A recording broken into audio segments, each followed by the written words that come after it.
D'ici et d'ailleurs, excellentes conditions télévisuelles sur nos antennes. Mesdames et messieurs, grand merci parce que vous êtes là devant vos postes téléviseurs pour assister à cette grande messe politique en Lingala. Le peuple d'abord, temple de la démocratie, les seuls cadres d'expression libre ici Pitokutanaka. Chaque lundi, mercredi et vendredi pour la bongo politique na Lingala. Ndenge na lembakate koloba kosolola bongo na Lingala ezali likambo ya sonité parce que Lingala eko valoriser bongo culture congolaise, c'est ça l'essence ou l'expression de l'identité culturelle collective nationale. Grand merci à vous aimables fidèles téléspectateurs. Vous êtes de partout, vous êtes ici à Kinshasa, vous êtes dans les différentes communes de la capitale de Kinshasa. Vous êtes également dans les provinces. Je salue spécialement les téléspectateurs accoutumés de cette émission au Grand Katanga, Grand Équateur, Grand Kasaï, à l'extérieur de la République démocratique du Congo. Abonnez-vous sur notre chaîne YouTube Kinactu. Vous allez retrouver cette émission à temps réel et puis en direct. L'émission se passe en direct. Vous pouvez toutefois nous suivre sur YouTube.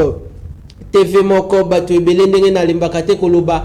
La grande équipe technique est au grand complet pour Nakosala Bongo Musala Kitoko na Mokolo Yalelo. Baimbo Kaboe Baete na plénière ya Mokolo Yalelo Tokoso la Bongo. Nous allons discuter, nous allons débattre, nous allons évoluer autour de grandes questions politiques en République démocratique du Congo. Tokolobela Bongo parmi les éléments retenus à l'ordre du jour. Tokolobela Bongo et Talibongo, organisation des élections ici en République démocratique du Congo, c'est prévu. La date est donc connue. Les élections sont prévues donc au mois de décembre de cette année.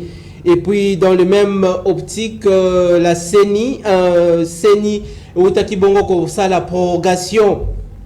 la prorogation de 7 jours supplémentaires accordés aux candidats députés nationaux de pouvoir déposer leur candidature na babironyo sotu ya CENI Tokolobelango au cours de cette plénière. Tokolobel sous Talibongo, la situation en sécuritaire dans la partie orientale de la République démocratique du Congo, plus particulièrement ici à Kinshasa avec le phénomène kidnapping, enlèvement. Na Kinshasa, Tokolobela Ndenge gouvernement en place, ils ont commettre un mécanisme pour lutter contre ces phénomènes. Tokolobela sous Talibongo, l'évolution de notre justice. Où en sommes-nous avec la justice congolaise de 60 jusqu'à ces jours? Est-ce que justice n'a pas avancée significative en termes, il y a un procès surtout au Comona, en termes, il y a une justice équitable et non une justice sélective. L'ango bomona kabongo na justice batsakabongo balance, c'est-à-dire peu importe rang social nayo. Et ça nous a bon moutou ya bozui. Et ça nous a bon moutou ya classe ya C. Bisonio surtout devant la loi. Tosali bongo na même point d'égalité. Grand merci parce que c'est ça le combat du chef de l'État Félix Antoine Tshisekedi Tshilombo. Baimboka soki ngonga kosomba bière somba, soki ngonga kosomba bongo masanga ya sukali somba. To démarrer plénière bengangonde kwa zalaki bongo libanda ya lupangu. Bengan de quoi bandaki kobeta bongo chez des 6.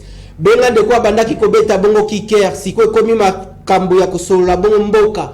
Ya koyeba ndenge nini na 15 ans, après 15 ans, ndenge nini après 25 ans, tata mokonzi ekolo Félix Antoine Tshisekedi Tshilombo akozala bongo en mesure ya koliesa bongo libumu ya bana Congo, ya koliesa bongo Congo mobimba. TV Moko Batuebele na kozala bongo na ba son de cloches différents tout au long de cette plénière.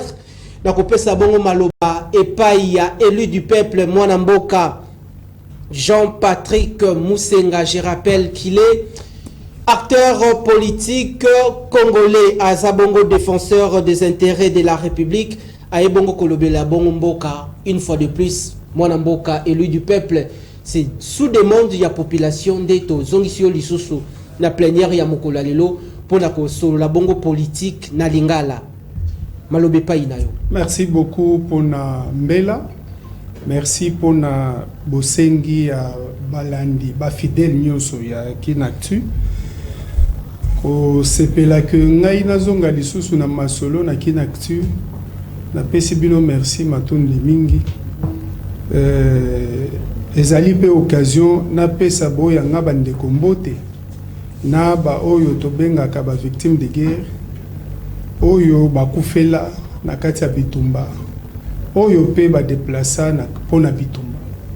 Na pesi bino mbote, na pesi nazo pesa bino makasi na nguya. To continuer ko espérer. Na kanisi kala mingi te bitumba oya biso na bino ezozwa gain de cause. Grand merci à vous, TV Moko Batuebele. Wana Maloba, ya introduction, ya Mwana Mboka, Jean-Patrick Moussenga. Je rappelle qu'il fut ancien secrétaire général adjoint, il y a le nombre politique ADECO, Ozali Bongo membre ya Union Sacrée, Bazali Bongo na FPAU, regroupement politique, Nabango, Mwana Mboka Jonas Mukamba, Zali Bongo, autorité morale, il y a FPAI. Je profite de cette opportunité unique pour faire un clin d'œil Chanel à Madame Dorcas Adikoko, déjà Zana Kinshasa, Bokomona et Bongo, Mokolo ya vendredi, na plénière, Bakobunda na ensemble, na maman Mimi Angèle, déjà tout lancé déjà invitation, na Nkambu ya Lingomba politique MLP. Il y a des Franck Diongo, Oyo Aza déjà, Libanda. Merci à vous parce que vous nous suivez de partout. Vous êtes, dites merci de là où vous êtes à l'honorable André Mabouisha Lomanisha, sans oublier la coordination chapeautée par Madame Deborah Kabinyanga. Na pesi bongo maloba et pas y a Mwana Mboka. Na pesi bongo maloba et pas y a Mwana Mboka. Honorable élu du peuple Mwana Mboka Brino Mimbenga. Mais avant, tout soit bon l'élément to réserva qui na mokola lelo parce que mission lelo et ces missions ya to lakisi to soli na plateau to lakisi image. Tout soit bon milulu ya activité oyo USC ensemble na DSF et organisé qui mokolo ya week-end dernier. Botala ndenge soldat du peuple André Mabouisha Lumanisha ako azabongo ko bunda pour l'intérêt à travailleurs congolais. Tolandi. L'IEC, un syndicat responsable et respectable, a pensé à organiser la formation professionnelle dans son siège national dans la capitale congolaise ce samedi 15 juillet, dans le cadre du renforcement des capacités des syndicalistes de cette structure qui regorge à son sein plusieurs syndicats. Le thème développé par les formateurs principaux de ces assises, M. Hilaire Viminde Vonga, consiste à valoriser le syndicaliste congolais qui a ouvert la brèche par le rôle d'un permanent et délégué syndical dans ces mots. Un permanent a pour mission d'amener un climat binôme juridico, d'éthique, les droits et devoirs du travail et dans l'obligation de maîtriser l'option doctrinale d'attache puis harmonise l'action professionnelle, les processus globalisant les activités menées syndicalement en vue de l'attente du bien-être social économique des membres. Prenant part à cette séance de travail, les permanents membres de l'Union syndicale du Congo ont livré leurs impressions. Et ce qui est très important de reconnaître que le syndicalisme est d'abord une science et un art. En tant que science, nous devons nécessairement avoir des méthodes, des techniques et des principes que nous devons appliquer pour que nous puissions mener des actions syndicales sur le terrain. Je suis très flattée parce que je y à connaître comment un syndicaliste doit se comporter, les fonctions et comment c'est la DSF, les doctrines de DSF. Alors dans tout cela, ça va nous permettre, dès que nous serons sur le terrain, et quel comportement que nous allons afficher et qu'on entre aussi le droit social et surtout les actions sociales qui passent quand on passe aux élections de syndicats. On a eu à chauffer les chauds et les froids, c'est-à-dire à poser des petites questions qui ont été aussi pertinentes pour nous et ça nous a vraiment éclairé davantage. Et il ne faut pas oublier aussi que la DCF, c'est un syndicat qui se bat bec et ongle pour le bien-être des agents, des carrières et pourquoi pas même des entreprises privées. Tout syndicat conscient est appelé à connaître sa mission, son rôle par cœur pour assurer la fidélisation de ses membres grâce à un travail syndical. Grand merci, grand merci, grand merci Nabino Bandeko Balandi. Bouti Bongo Kolanda, grande activité Zali Bongo. Milulu, il y a formation, tout est atelier, il y a formation, il y a renforcement des capacités des permanents et délégués syndicaux au sein de l'USC et parce que DCF et Zali Bongo na Katia, USC et Zali Bongo à travers par le truchement de son président national Mwanamboka André Mabouisha Loumanisha, les défenseurs des intérêts des travailleurs. Tofongoli plénière Nabiso Yamokula Lelo Baimboka.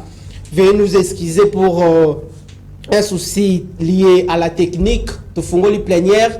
Sungonga Yako Benga à travers numéro et téléphone auto Tiwana Mabe Zalité comme d'habitude. Ko Benga Teme, Kome Labiso. Ce que Lingyo Benga Biso na Ngonga Yasuka.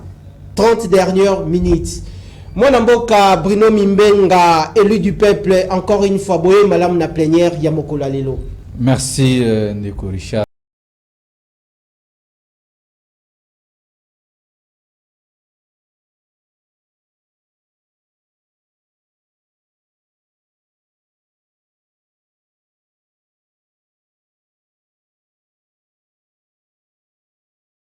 Puis na pesimbo te na ko débatteur na ngai kulutu na ngai ko libeli to mo ina bangote puis na pesi ba heureux anniversaire et pas madame Lisette Moula Oyobo azali ko fêter une nouvelle année et puis espérons que makambo ya malamu ozada les jours à venir puis ne boyebi na kendaki ko déposer candidature na ngai na niveau ya parti na biso et puis dans les jours à venir na niveau ya provincial na niveau ya Masina parce que boyebi qui ça c'est ce que na okufa je ko kona mobila babomi qui ça ils aussi nzebi oyo witi na université fraîchement pour tout changer makambo yango tozo benga na ba congolaise nyonso bana Masina ba base na nyonso quartier 3 Petro Congo sans fil quartier D le 20 décembre tozo kene na mapona mibe ba ko sala choix moko judiciaire et puis na niveau la présidentielle wana boyebi mwana mboka Adolphe Monzuto azali kuna parce que le 1er janvier tout ça la remise et reprise entre le nouveau président et puis na nouveau sénateur donc comme deuxième sénateur à partir de janvier et moi on appelle Sibino merci j'espère que tout soit la mboka. C'est-à-dire si je vous comprends bien après ancien président de la RDC Joseph Kabila Kabonge qui est actuellement sénateur à vie qui après ma ponomie Ndeko Félix Antoine Tshisekedi Tshilombo Selobino bandeko opposition qui a kokomba bongo sénateur à vie. Mais bien sûr Ndeko Nawesh monsieur Richard Nawesh il faut koyeba que monsieur Félix Tshisekedi atikali na 171 jours comme locataire na Oya donc bandeko nyonso locataire na Oya. Ah oui, ça 71 jours on a déjà au côté en parce que Kaming était à ba congolais bazozo président Oyo Boy azana souci à ba congolais. Azana souci à peuple naïf pesa ba ngoma. J'ai pas ça souci à peuple. Non, monsieur Félix Tshisekedi azana souci à ba voyage, na ba souci à ba assassinat ba opposant, souci à ba koloba bongote wana. Non, oui que tina zoki même ta kolega ana kina tout kolobela ba mama ndakala ba shege bande kuna biso ya ba buka ba ona zando oui que na sala une semaine na IP crime. Oui ba condition ba prisonnier ba za ko vivre kuna. Kene na IP équipe awa na ISC awa côté ba otu na ba longoli général Sivano Kasongo. Kende wana mona réalité kene na kalufungula plusieurs fois tango Emmanuel Makwaya ka ba ngabiso to na nani na kalufungula muninga na nga José Lumumba tika na dega lito ba bete na lito na nini ba soda ya garde républicaine donc le lo oyo boye monsieur Félix Aboumi Mboka vous comprendre donc to ya dollar tango monsieur to ki premier ministre na budget à 4 milliards bande on a biso ya 10e mairie ba kosomba funa 3000 francs ba ke ba sali wenze ba sombi zododo ba sombi ndunda ba lambi ba leso ba sisi kolia ba bimina balabala ba ndiko tumba goudron lelo oyo 20 donc $10 ekomi na 27000 francs congolais mbongo perdre valeur na yango et puis nazo ka bande ko misusu bazo pesa makanisi oh non il faut démonétiser mbongo na biso. Bon, est-ce que bazo se rendre compte sur lelo o ba démonétiser monnaie na biso donc yango zo mona lelo bisika tu nazo le cas bazo benga ndeko prino boye bisa mozito yemu tafuta banyongo lelo onde tozolo ba awa tiseke da ko tibiso tozala nyongo 10 milliards kana ta wasali muki a au moins ba immeuble mais fait ça sombi na Cape Town na Afrique du Sud. Merci. Vous comprenez que la caisse de l'État saigne yango zo mona siko boye tozo bengisa peuple congolais ba côté lema parce que ce que monsieur Félix Tshisekedi di boyebi tokendaki les trois pour accompagner leader Adolphe Mozito na Seni bisa oyo boyenanga junior benga ki notaire du fleuve tambusi biso on dirait lokola bana mike non opposition pas proposer ezali parmi basi attendez l'opposition proposer na kosonde la monde okendaki wana mona kinga zaki na délégation na baninga na biso tozana bango na kati ya parti politique nouvelle na kati ya lamuka tokei mais kozonga na biso kadima abina beta bango kisambeti yango biso tobisi bango soki ba pesi biso élection na date oza prévité article 64 ndem zo ekata makambo yango moni kabu ABC déjà batunae bosombaka ba dollar parce que exil oza passé et belle ba okima ba exil. Merci, merci à vous aimables fidèles téléspectateurs. Le débat est déjà lancé. Nakati ya plénière ya mokolo lelo tozali bongo na descend de cloche na ngambu ya loboko ya mama nazali bongo na ndeko ya opposition ya azali bongo cadre na lingomba politique nouvelle long ya mwana mboka Adolphe Mozito ndenge awuti bongo koloba muto afutela ka bongo mboka banyongo tokoyeba bongo na ba vérité par rapport ya maloba uti bongo koloba na loboko ya papa tokopesa bongo malobe pa ya ndeko Jean-Patrick Musenga ancien secrétaire général adjoint ya lingomba politique ADECO ndeko Jean-Patrick une fois de plus boye madame na grande messe politique ya mokolo lelo le peuple d'abord. Merci beaucoup ndeko nako sepela otanga susu komba de côté otanga yango lisusu te na okaza susu malamu te pona ko lelo sala nzela mususu na kolinga mieux kolobela mboka oyo ndeko na ngai Bruno auti ko dépendre na ndenge na ye a peindre te mais à dépendre asali yango na lolenge basalaka na kati ya nouvel élan oyo lelo nazo découvrir na mesa na yo ke komi kesi ya lokuta okoki koyeba ko auti koloba ke azali fraîchement sorti de l'université kasi auti azobomande ba maître ya ye oyo batangisa ye pona université batangisa lokuta te kofuta nyongwa RDC e bandaka na initiative PPTE oyo ndeko Mozito kulutu na ngai nazalaka na respect makasi pona ye parce que il est parmi les moins mauvais premiers ministres oyo baleki na kati ya mboka na biso beaucoup de respect pour naye mais eloko wana ya kofuta nyongo eza lokuta koloba ke Mozito afuta nyongo puisque nyongo wana efutama na kokata ban privilège ya ba travailleurs congolais ba employés congolais ou na initiative ya rigueur ndeko okoyeba ko tango ba bandi initiative nani gouvernement ya rigueur avec ajustement structurel ezalaka justement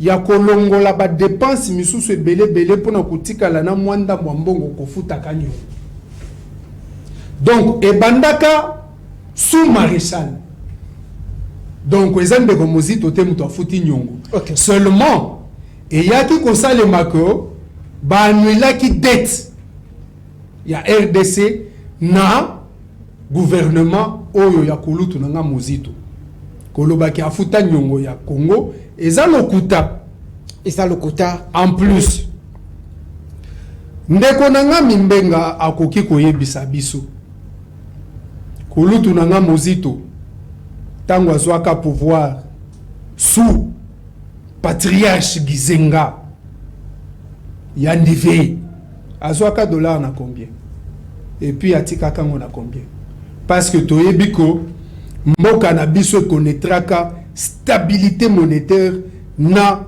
Jean-Pierre Bemba comme étant vice-président chargé à Ecofin. C'est là qu'est venue stabilité monétaire. Période wana.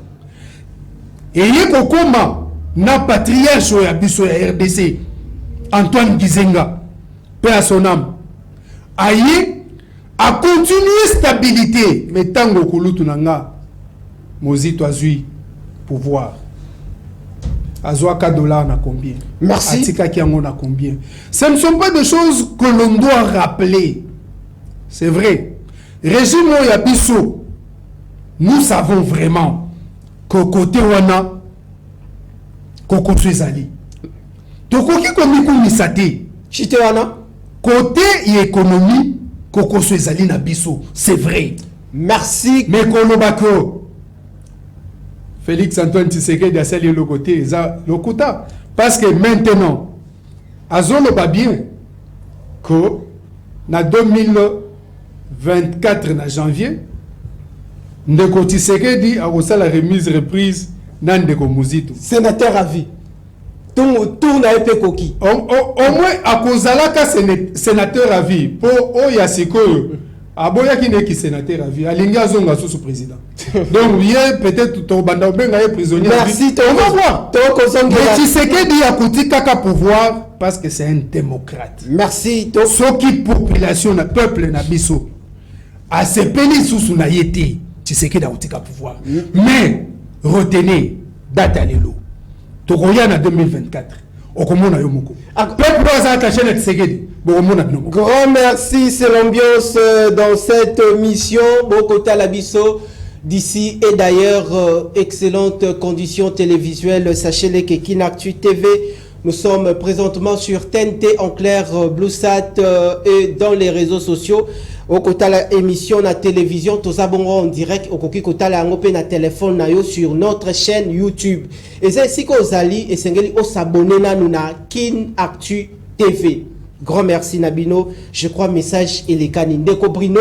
Je crois que au Kozwabongo 3 minutes il y a temps na yo d'antenne et puis Ndeko Jean-Patrick toko ke nango kaka 3 minutes il y a temps d'antenne ya mutu na mutu po na to équilibrer bongo débat. Ngai awa na ça au milieu du village. To fungola déjà sujet à liboso ezali bongo insécurité na Kinshasa liboso ezalaki à la porte de Kinshasa.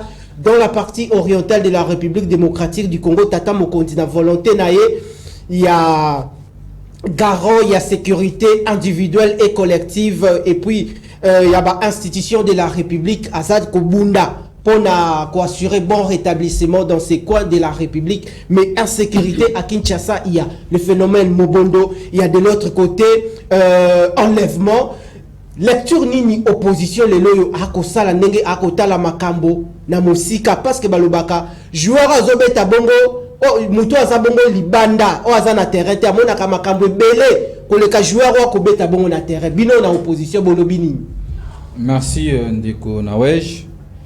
Oyebi biso to beta ka libanda te biso to sa ba fanatique te ya Renaissance que to soga na tribune c'est l'obé émotion parce qu'il faut koyeba que biso na formation politique na biso le futur président de la République Adolphe Mozito déjà bêta déjà na la Ligue des Champions a joué trophée et meilleur joueur et puis joueur de la génération après ça Ligue des Champions na moka oyobo biso to pesa ki makanisi belé pour na makambo etali défense ou bien sécurité en boka na biso mais bande ko na biso bali koyoka malakote.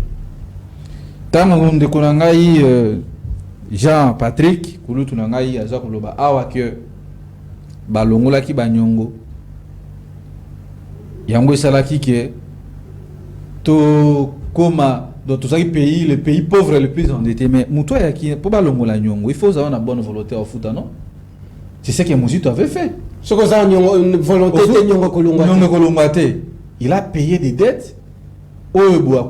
Parce qu'il faut que depuis 1960, Moutoua travaillé malam parmi les premiers ministres, tout ça, à travers Mamadou Isa Adolphe Mouzito. Parce que Mouzito a trouvé ce pays n'a budget à 700 millions de dollars américains. Alors, Molibiso na mboka Oeboye, ils ont classé parmi les pays milliardaires. Le Oeboye, Mouzito a côté biso, na bakomi kubenga pe biso, le pays milliardaire. Vous comprenez de Konangai. Donc, Kolobake non, Mouzito a travaillé ma paix, wanezali méchanceté politique. Pour ça, donc, yango Oeboye, ozomona ke tant watuni ke Mouzito a maîtrisé qui dollar na combien.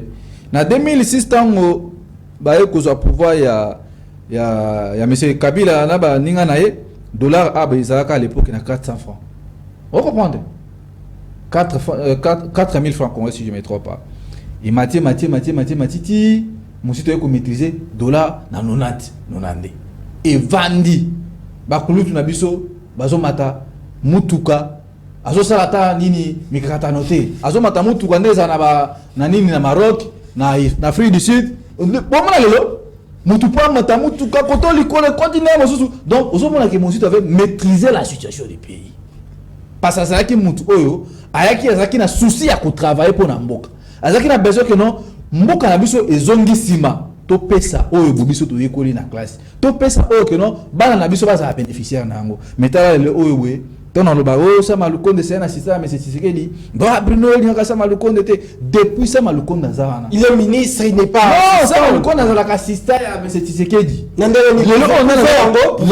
comme ça, nous, awa, chaîne Oeboye, bah, toi, on a vu belé, bah, il bien que non, ça m'a le compte d'Azarana signature. Tout ça se passe à la présidente de la République. Aucun mot à dire. Même les ministres, 80% des ministres Bazara. Bazara signature. Tout est contrôlé au niveau de la présidence de la République. Le Oeboye n'a changé 10 dollars na tongo. Pour la longwaka na Pascal kuna biska na ko déposer candidature na ngai na ko na lemba na to futa 3000 francs. Mais en 2008, 2012 tant monsieur le premier ministre avec 3000 francs na ko kotambola de maluku ti na mitendi. Pour ça là, vous comprenez? Donc ville comme il passe. Le Obotan besoin pour reconnaître Adolphe Mouzito ça question à monter mamabe. Mais Mouzito pas au souka na critique dé. Azo sunga azo pesa la piste de solution. Que pour to koma to stabiliser monnaie na biso, il faut économie, to koma ko produire. Mais avant ko produire, Mouzito ke mosika atambola ki abobo mona ke na makamba kwa mtu abimina ba ko atambola bi pour que tous la respecter, il faut que ça na nous connexion à la province. Na longo la bumba na koti na Kisangani na bimi Kisangani na nzela makolo na bimi na Lubumbashi de connexion à la province. Et à ce moment là avec l'agriculture sur l'offre politique vous allez voir que tu peux engager 75% de jeunes kaka na agriculture. Il y a aussi l'économie na biso ça la fort. Même les Bitumbo ba Rwanda bazo sarana mais c'est Félix Dani Tshisekedi on peut gagner le Rwanda sur l'économie na biso ça makasi. Et c'est la guerre moko économique. Dans la Chine, les États-Unis, ce ne sont pas des guerres frontales comme ça, c'est pas des guerres technologiques, guerre économique. Économie, parce que les Chinois, les Américains, parce que la matière première est à Awa. Vous avez vu ce qu'on a pour vendre na mingité de konangai vendre na affaire donc ça dans le contexte de affaire il y a insécurité. Oyebi kende comment ça na poto binde ko Bruno na mona ko so simba biki moko wana bona ko sombelo bi caméra. Lokola Tshisekedi ateki mboka, ateki mai, ateki ba pétrole, ateki tout ya ba Kongo ko teka na batu. Ateki na batu te mwana mboka. Même makambu ya sécurité zo vivre eux. Honorable Denis c'est ça na otuko album na janvier que na Assemblée nationale na parlement dans son ensemble. Na Sénat déjà ba votaka ni ba otalande ko na weje to kote karena yo na kwambia. Tukwa tuteki mai, tuteki bura parce que bi kembo so ba na autorisation à contrôle la fleuve Congo te. Bateka fleuve Congo. Abi bino suko boteki na mai beaucoup boteka na batu.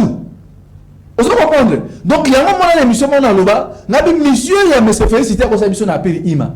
Eza nini? Na ba lobbying international ba sali ba comprendre que ba bantu biso ba congolais on ne produit absolument rien. Tout ça ba moins utile dans la société. Il faut qu'on nous raser ce bantu kozobara sona puis il m'a tout pas ko ça bango awa boy. Donc le lot question insécurité eza que le lot que va nisaka l'état et l'administration. Vous comprenez qu'on a dit tant l'administration a mis sur le lot la police ils ont affaibli. Donc le lot va comme quoi assurer fonction à l'état et ça va du progrès. Merci. C'est la militaire IDP. Administration et ça beaucoup facile. Par exemple, si on a aux États-Unis, Joe Biden a 82 ans. Mais là que Simbi États-Unis et ça nation malobaka le sécurité l'insécurité de Kinshasa ils a dû ou bien Congo mais c'est Félix Tshisekedi a bangi co-organiser élection malonga le ko la sana bo bangi wana yango suko a créé insécurité moko pour que non na 2023 akoyebisa le nikazima tala ndenge de nikazima déjà badai kulba o sécurité à Mobondo o sécurité ça na est tout ça et ça va biloko moko politique nous savons comment c'est batu o bonde basa ko merci de comprendre na biso to merci insécurité là aussi la 2023 ceux qui ba congolais tant va okena na urne bataille mais c'est Félix mais c'est Félix nous t'a promettre à biso yete merci merci de comprendre donc ba congolais bazala kimia mais c'est Félix Tshisekedi à ça 71 jours baba na déjà au coma merci mettez wana ba komi jour très bien de comprendre na ko zongela yo donc kende kune na ngambu ya ndeko Jean-Patrick Musenga ndeko Jean-Patrick oti bongo kolanda son de cloche maloba ndeko Bruno alobi lelo komona ndeko nyonso tu awa tozali bongo to ko sala émission na Gombe centre ville mais komona soki kaka ndeko atelemi na boulevard tote na 24 tote na flambeau tote na Ipen kuna mutu akomi congolais tote kino akomi réticent avant ya kokota bongo na kati ya taxi ayebite mutu nini atelemi na ye na re ayebite mutu nini akokumba ye et puis ayebite mutu nini oyo aza na kati kuna est-ce que ce sont eux les kidnappeurs tote ezali nini est-ce que lelo oyo tokoki koloba ete faiblesse ezali epai ya ba autorité na kati ya ville kino lelo yo ekosimba te ba kolemba na ko assurer les ba kongomani sécurité na bango. Oui ndeko je reconnais à mon frère l'opposant. Opposant Moussa na bangwana. Mais c'est pas un problème. Biso tozo souhaiter opposition azala sincère. Abungati azala. Justement. Puisque ceux qui opposition est bungi na katamboka na biso. Tozonge la dictature, tozonge la pensée unique. Opposition il faut ezala. Mais opposition, il faut être sincère. Notez. Vous savez que Yann Divé, la deuxième année de la gouvernance, a présenté un budget de 1 milliard. Et puis, je me vois encore tant qu'accueilli Assemblée nationale. Il s'explique, il dit, ce budget, je retire cette expression. Ce budget est certes modique, mais au moins c'est le premier. Alors, on dit que l'opposant a biso a kosi na plateau. 2. Azolo bako insécurité et tikala kosale maté et bandi kosale manati sekedi.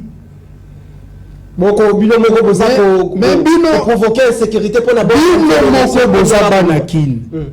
Na Kinshasa wato yebaka phénomène niva na bato yo bafanda na Kinshasa mwakala phénomène niva ce n'était pas Tshisekedi après phénomène mususu bimi ibu wala sera Mobutu nazotanga bakombo ya bakonzi te matondo nasima phénomène moko yekobima katakata mususu yeko bima kuluna avant yekoma kabakaba soki kabakaba soki kabakaba mobondo te kabakaba voilà donc insécurité au biso tozo condamné jusqu'à la dernière énergie et koki kozalate une invention de Félix Tshisekedi comme auti koloba wa kosi mais bon eza ndenge na bango baleka na média pour na kokosa. Mais bon, est-ce que je on a fait les alliés à Kolakisa que oh balobi ezalokuta omoni ngai na décriaka likambo moko ndeko Joseph Kagame falaki alongwa na pouvoir na 2016. Nani? Olobinini? Ancien président. Ancien président, c'est Joseph Kabila Kabange. Ça va kombo moko. 2016 alongwete. À côté ici, pour la première fois, ba unité en formation. Côté FRDC, na côté ya PMC. Ba élément wana ya liboso et bini na 2018 na août.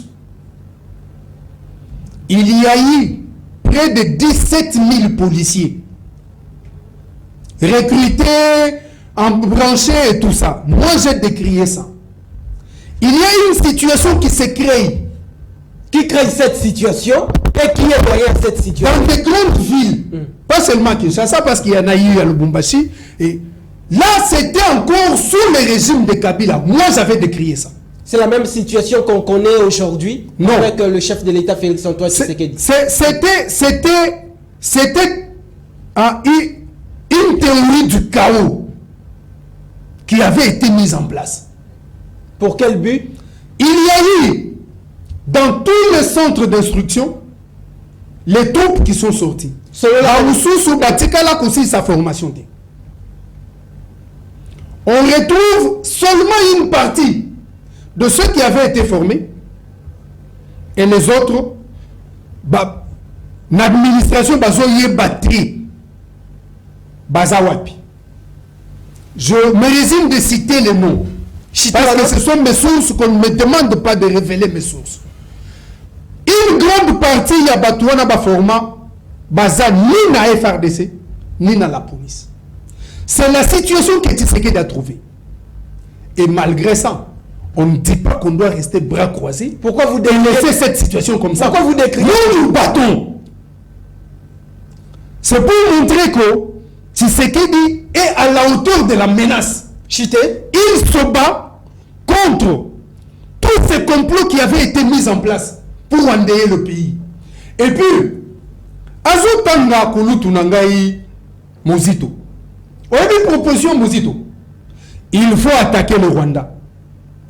Il fallait attaquer le Rwanda avec les FARDC infiltrés. C'est le principe de la réciprocité. Justement. Avec l'unité du pays. Avec quelle force?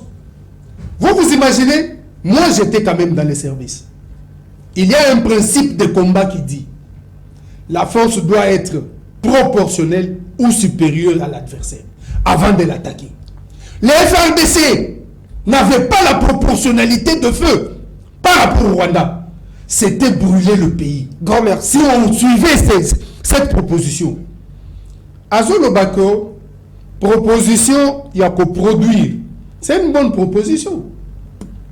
Pour que notre économie soit forte, ce sont des théories de l'université. D'où ils viennent? Qui est une vraie théorie de la puissance. Il faut produire. Ndeko Mozito Azalaka, Premier ministre, pendant 4 ans. Qu'est-ce qu'il avait produit? Merci. Et puis en plus, la nature, la mère nature, était fâchée. Dans quelle sorte? Kokoma tokomi na pouvoir na affrontement FCC cash o batu mususu bazala robenga oyebi ke na yo ngai na zalaka contre loko wana tozala jamais en coalition. Après Ebola ebeti, Covid ebeti, tokozonga la onde ko Jean-Patrick. Crise internationale ebeti. Ça c'est la nature qui est fâchée. Merci.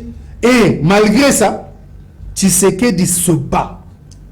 Je ne peux pas, en fait, peut-être que Dieu s'est réservé encore d'autres combattants comme Élie pouvait le dire. Mais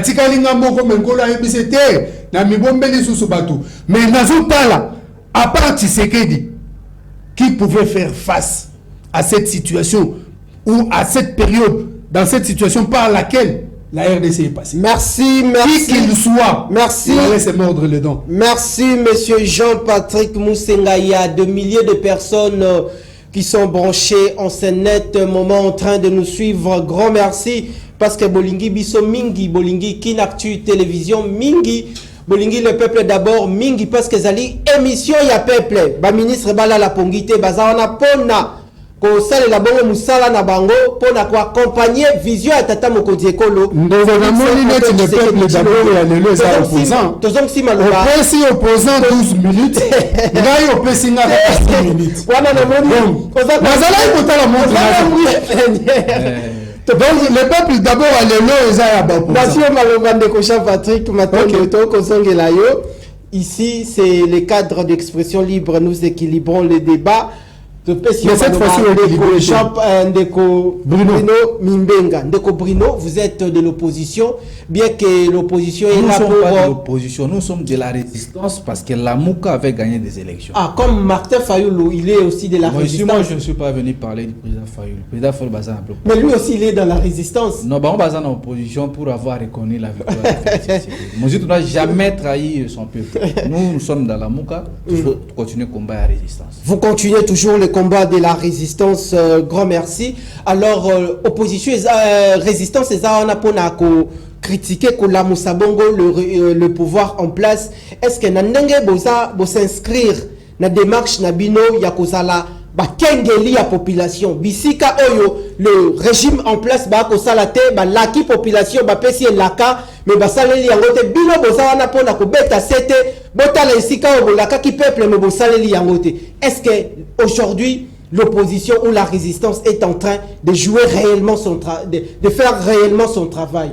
Mais bien sûr, vous voyez que depuis 2018, nous avons dans le cadre de la résistance, il y a un honorable Adolphe Mouzit de l'Assemblée nationale. De Komboso. Abingani na bino musalo zo sale leki makasa bibo sava kwa bino bolinga te na siéger na batu baganya na mamponamité. Mouzit ko sala résistance extra parlementaire. Nous sommes à l'élo. En siéger na batu baganya élection. Mais batu baganya élection au siéger na bandeni. La plupart de ces députés là bomona bango. Yo mona be Eliezer Tambeleza kutakima na kumana américain.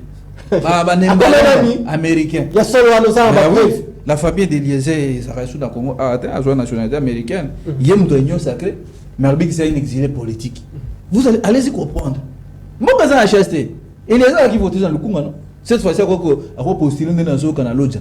Alors, de Bruno Topoussana, aujourd'hui, la résistance oui, nous faisons, même le peuple de Zolanda, avec Bruno Magamazol, Jean-Patrick Yazokosa. Ndeko Jean Patrick Tango lobby wana zo makala makambo ya accord FCC cash ou azoboya yango. Monsieur Félix Tshisekedi na meeting moko sala à lobby, j'ai trouvé une armée forte, une armée équipée. Mais lelo oyo boye bango bazolo bakeno armée wana ezala ki équipée. Donc il y a zo kota doute na chef na. Quand monsieur Félix disait ça, est-ce que batinda kelo makambo? Donc, ce qui t'a pour réfléchir que nous avons dit, Rwanda a agressé Bissou. Mais c'est Félix, notre directeur, chargé de la sécurité à l'époque, M. François Béa. Nous allons défier le monde. Nous allons prouver au monde. Coalition à Bissou na Rwandais. Oui, là, il y a souffrance. Mais le boy, M. Félix Tshisekedi, c'est le Rwanda qui nous menace. Bon, M. Félix est mort. Yemoko azakana ba contradiction maloba na e ka tangazaki na opposition biska tout mais Félix Tambo na ba Mozambique na Uganda na ba mboka na tout il disait quoi aketi pas ba peine na panafricaniste Kagame c'est un sanguinaire Kagame dans bureau tout na niveau Europe Félix Tamboli a lobby ma be ya Kagame quelques jours après tout le monde dit mais Félix a dit quoi là ah ngaye Kagame mais yo tant vous êtes en opposition avec Mutu oyo c'est un sanguinaire et ben ni tant au pouvoir au bien Kagame c'est un partenaire et au moins ils sont là on dit Kagame c'est un sanguinaire aux hommes on va bateau donc lelo biso to na cause la même na interview mais c'est Félix c'est que d'abord qui face ya Chilombo oh tout na Félix a tenu Chilombo mais yo ba bon bateau na est ce que yo so le banini ote ndeza wana voilà interview ni nyoloba ouais le 30 juin ouais ça là qui interview moko wana parce que sur la communication muto za porte-parole là yo au moins il peut pas journaliste c'est ça la communication quand J'ai dit, je suis porte-parole d'Adolphe Mozito. Donc, ma campagne à Mozito, donc, on a longuement la casquette d'un journaliste. So, on se voit qui wana ezalaki Félix face à Chilombo. Alors, tout n'a dit, mais Chilombo, comment est-ce que ma peuple là, on a est? Ce qu'on a dit, non! Mais nous tous, nous savons que M. Félix Tshisekedi, après qui serment, est-ce que va serment Moukorona, ça va non, merci, zerti, abani, nako batela territoire national. Nazali mokonzi ya peuple congolais et non mokonzi ya peuple rwandais. Exemple typique. Lelo États-Unis d'Amérique na Irak. Oui, des gars au Amérique va poser na Irak. Sur le plan diplomatique, ça ne marche pas. Merci. Pardon, c'est très important. Chité. Toyei, qui va aux États-Unis d'Amérique. Bazarati le lobo à froid. Venezuela, na États-Unis. Et le but est que ceux qui vont na batouana, n'a ni nini. Non, le problème c'est quoi? C'est esa question ya ba intérêt État contre État. Par exemple, le nom de Koja Patrick Gaza na pétrole, na forêt, il y a ça besoin. Donc, quand c'est quoi le Kouana. Mais parce que si peuple n'a mis sur terre, on va pas la à Rwanda, Congolais, c'est comme ça vice versa. Parce que le lot au bouton, mais c'est fait ça que non, n'a pas Rwanda, parce que le peuple là n'est Koufa. Et ça déjà acte et haute trahison. Donc pour lui, Azar et Sermon Kagame Baronde, parce que ma peuple n'a rien. Il y a ce banc à Komuna, parce que le peuple a Koufa. Donc il faut que nous, c'est 2023. Donc une élection. Tant que nous avons pouvoir, il y a une politique de dévabilité. Tout sinon Félix, c'est que tout tient la prison, il y a nini ya. Nanginga kule pa nanga na lisala. Pour ça musika makela kisasa. Toyei awa. Biso tozo de la messe Félix et Tshisekedi. Aïe biso sont plus regrets, les grands regrets c'est quoi tant atuni Félix atuni mais Chilombo yo plus grand regret non ezani. Rote plus grand regret na ngezali encore il y a FCC cash. Oh! Quelques années plus tard awa. Mais ce Félix il a été bloqué par les FCC. Au lieu de savoir que regret dans les aïe, nous allons défier le monde de Kagame. Kagame c'est un partenaire fiable. Il y a quoi savoir que non, accord naé, ni regret naé, ne Kagame non. Je ne parle pas. Très bien. Le plus grand problème c'est quoi? Biso na kati ya nouvelle. Non, donc on a ouais. Minute na komi tricage. Biso na kati ya nouvelle là. Minute na komi priorité la vie. Attendez, ça 5. Économie, défense, diplomatie. Ce qui est meki na million na bomi sur environnement pas il faut parce que na oki mikolo na ministère environnement maïf basé ba te kabaza ma biso kuna côté équateur na province grand oriental. Donc ba million na tout sur côté on peut to sololi parce que mais c'est ce que l'idée moi que na solola ba tunaye EAC. Azon les Congolais négocient à position à faiblesse. Merci. Donc ce que on négocie na municipalité. À l'époque, quand nous reprendre le pouvoir, militaire à Souka va nous toucher $800. Merci. Policier à Souka va toucher $500. Merci. Merci. Merci. Merci. Avec le Rwanda, merci. Merci. La vision de Bisoza Moulaye et Zanin. Merci. Pour retirer Kongo Mobimba. Merci. On a des superficies à 2000. Pour réduire perte de vies humaines. Merci. En 2023, Sana, grand merci. Nabino Bandeko, le peuple d'abord. Temple de la démocratie, cadre d'expression libre. Tozongsi maloba bongo pa ya mwana mboka Jean-Patrick Moussenga abandaki ko noter na ebité soki akokoma les corbeaux et les renards awa récitation na plénière peuple na ngongo azana besoin la kate azana besoin récitation te azana besoin bozala bongo pragmatique na pesio bongo nazongsi le bongo maloba. Donc Jean-Patrick, vous êtes de l'Union sacrée. Est-ce que depuis l'intronisation du chef de l'État au sommet de l'État, qui ne le lot par rapport déjà, il y a une réalisation naïe. Na la kaki a salité, ma salité, mais c'est que les peuples, ils ont intéressé beaucoup plus la population, ce sont ces grandes réalisations. Est-ce que na bilan, il y a Tata Mokonzi Ekolo, est-ce que l'Union sacrée rassure le second mandat du chef de l'État à la tête de la République? Et puis moni nyozali na yango kokiko placé par rapport ya ba enquête au DGC Fungwami pour na assassinat ya Ndeko Chérubin Okende maloni pa inao.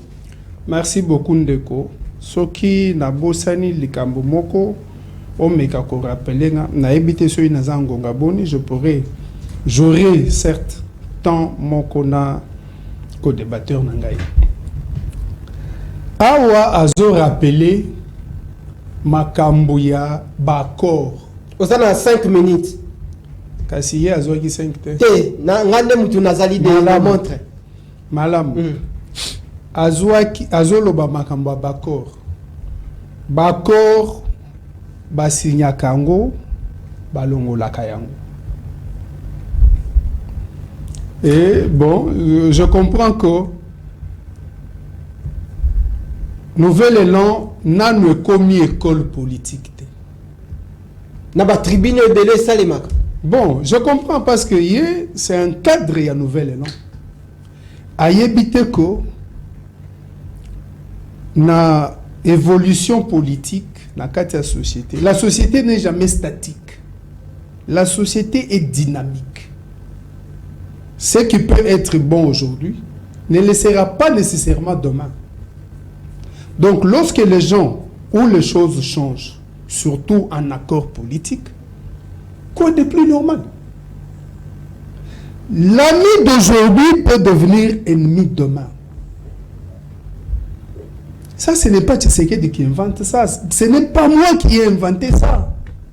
N'imagine ni chef de l'État qu'on les canalise pour le deuxième mandat. Imaginez-vous que Tshisekedi prenait Kagame comme ami. Mais où est le problème? Et après, ça s'est révélé que Kagame n'était pas ami, c'était un ennemi. Mais où est le problème? Si on a signé un accord aujourd'hui, demain, on les retire. Moi, parfois, je m'inspire des acteurs politiques israéliens. Tu connais, par exemple, je prends l'exemple de Netanyahou. À Oslo, il signe. Le même jour, il prend l'avion. Il arrive à Tel Aviv, il descend. Les Israéliens viennent lui dire, tu as trahi. Il mobilise la presse. Il dit, je retire les accords d'Oslo. Le même jour. Mais c'est un grand politique. Bon, il n'y a que les gens qui apprennent encore, qui pensent qu'on ne peut pas révoquer les accords qu'on a signés. Moi, si c'est pour l'intérêt de son peuple, on peut signer aujourd'hui et aujourd'hui révoquer cela. Ça, non, moi je ne trouve pas de problème. Les Kambouya, ndeko sesanga pona babiloko wa utikolo baba oteka ba nani. Ndeko sesanga c'est aza kulutu moko maele. Nandeko mozito na sesanga bala maele. Population a pris ça kabamo makasi. Baza maele tata, baza maele. Mais seulement on peut utiliser maele abatu pour la manipulation. Je pense que Ndeko Sesanga a député national. Comment est-ce possible à Kokiko Kendeko bloquer proposition de loi où est-ce comme dans le Sénat qui n'a pas su bloquer l'Assemblée nationale où il est membre? Alors, il doit devoir expliquer. Loi wana ou proposition à loi wana ya koteka barre, koteka banini, ezalaki na niveau nini pour qu'il vienne bloquer? Est-ce que ezalaki na commission? Est-ce que ezalaki na plénière?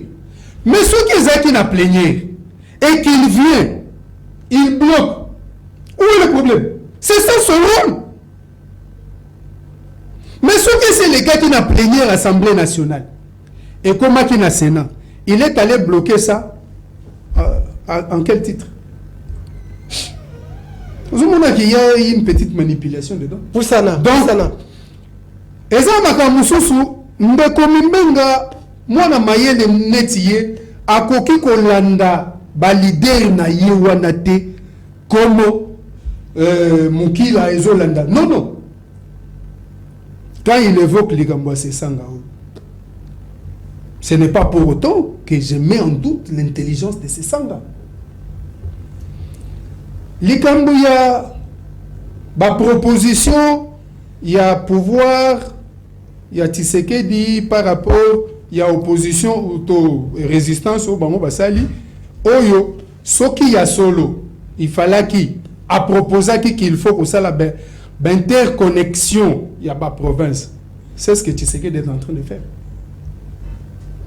Si réellement ça vient de Mozito, ça veut dire que Tshisekedi l'a écouté. Parce que c'est ce qu'il est en train de faire. Bon, on a une proposition de Adolphe de Félix à prendre en compte. Seulement, il y a des approches. Ndeko Mozito est de cette approche qui dit qu'il faut kotia clôture. Tshisekedi habité, ngai na kotia clôture te na kotia bapon. Ce sont des approches. Eh bien, que celui qui a plus d'arguments, alors mamunga. Il y a Kamba Congo. En salle net en 1964, Nenge Chitunga Salaka. Tout en oubliant que les contextes ont changé. Au ticket de 1 minute 30 secondes. Donc, ce sont les débats des gens qui ont de couilles, qui ont des cerveaux, que celui qui a assez d'arguments à faire passer opinion naïve. Opinion naïve, c'est de mettre des ponts. Mais on ne peut pas mettre de ponts lorsqu'on n'a pas encore sécurisé les territoires. Problème nabiso ezali net lelo, on vient de recruter un nombre important de jeunes Congolais dans l'armée, ce qui ne s'était jamais fait depuis 1960. Lelo yo azolo bako soda akomatisa salaire. Avec quoi? Merci. Parce que maintenant on a quitté de 3 milliards à 12. Bientôt, nous serons à 16 milliards. Merci, c'est minutes. Mon cannabis, soda, a comment qui cause à $40. Merci, Ndekocha. À l'ombre de 40, les lombons soda, zozo, à ceux qui te tiennent à toi, l'élo, ils allaient $115. Merci. Par rapport à Musée qui n'avait payé que $100. Non, non, silité. Tant d'antenne, n'a pas géré antenne. Mais c'est silité. Et silité de Bruno. Opposition, je sais l'incantation. Pardon, respectons le public, s'il vous plaît. Juste quelques secondes. Respectons le public, s'il vous plaît. Le temps nous est tellement imparti, supporter des gens Patrick Olekisi même Ngonga. Il fallait que ça de Bruno. Alors les loyo Bokabwani déjà ezali, il y a pas eu vraiment une suite favorable après les échanges entre la classe politique de l'opposition et le président de l'institution d'appui à la démocratie Ndeko Denis Kadima. Les loyo bandeko FCC ba obi ba kokende maponomité bandeko aussi ya nangamu ya ndeko na bino la nani Martin Fayulu obi ya kokende te mais bino nouvelle là bo kokende. Est-ce que bobongami peu importe les réalités les réalités sur terrain beaucoup supporter. Mais oui. Ndeko na we shomoni ba document on za nango. Nakina utika candidature na parti. Wana candidature na yo. Oui, na tika candidature na parti, ça va supprimer la ngagno son atia ngo parce que ba mama ya masina bazo tungisa mémoire na biso Bruno élection. Biso to ça coup d'état. Moi je te dis que élection c'est to benga Félix Ndé. Mendeko Félix akolekana. Là, eza droit na ya ko postuler. Problème c'est que eza peuple muto ko tracher. Peuple bakati eram. Mama nga vanda kuna l'Équateur à 4. L'Équateur. A che crédit moi na Bruno, miko ebele fona be ngai na so ngai na ko tia ka unité à 1000 fois boy 15 unités à 1000 fois mbala moko Félix a joué yango. Mais miko l'équipe au monde na so na été nini. Non seulement ku ne pas na ngana ça y était muto a joué yango. Tokana na chilenge. Mama moko bo ninga nga mo ane mukuna tokana na so na bango. Abi miko ebele na be nga mukuna pona tindela eta matamba. Matamba ka unité boy. Allez, vous croyez que maman on a qu'on se perd M. Félix Tshisekedi. Mais c'est Tshisekedi qui a na kikole. Nazui clé, yanzala. On les a ba munitions opposition. On a recevé nos kende kaka na ipekin awa. Okolela, ya on a jamais même bandé na biso ya obasa kulu na batika. Les prisonniers n'ont pas droit même le roi. Tout vandi wana j'ai souffert. Batu ya ministère des affaires sociales, ministre de la justice. Parce que l'état de droit paye à moi. Donc, les prisonniers sont à droit.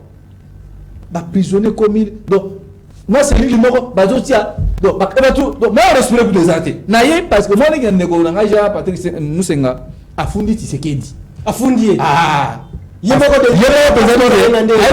comme il t'a dit ça, n'a pas ça. Alors, bien. Après cet exemple, il y a Israël. Baké n'a dit signé d'accord. Peuple israélien tabi d'accord retiré asa nini a retiré pour aligner peuple nae aligner mboka nae mais biso sikoyo moi na mboka dans fait musique on a nouvelle là la muka mais c'est Tshisekedi a proposé sa mission na EAC ça pour l'Assemblée nationale totamboli awa boy batindi sifanu kasonga ba policier ba beti biso ba gaz poto mi makana EAC oui alors moi même de koyo lobi que non nyeta respecta kino mais si o ya biso siko to bito na EAC ti le depuis EAC biso tutambola est-ce que on est ko linga ndoko brino les gens ko brino funu ndoko na yesiko